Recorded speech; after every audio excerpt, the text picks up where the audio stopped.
сейчас здесь уже 75 гектар плодоносящих виноградников, и основные посадки начались вот в 2017-2018 году. То есть на сегодняшний момент мы имеем 75 гектар винограда, который уже дает урожай в полную силу.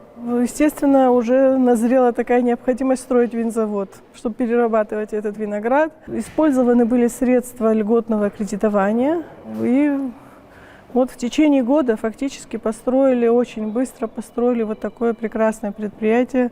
В начале августа мы приняли первый урожай, здесь переработали 710 тонн винограда. Пока у нас мало людей, потому что у нас задействован только вот цех переработки винограда, но у нас еще есть цех розлива, есть бочковое отделение.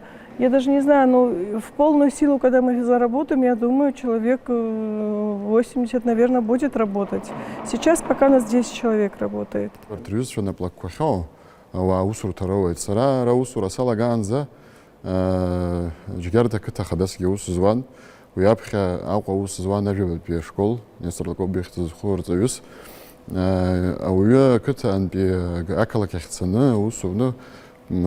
قرش كرهاني تاچوز لنو يغاشا وي داريس شو سچنو صوا يمري وسزم اسيبش يلق ечкани غلوزر كتكور ان يجو гигам حسغانا год Николаевич Баталач эйчерказаус ктол катазнома лабра катазнома джгардома айбасигу ико катакудар ирзегуб артрюз чаус ко инвестициялы узечкава и غلوزر апсна дари хортоп حسغаنا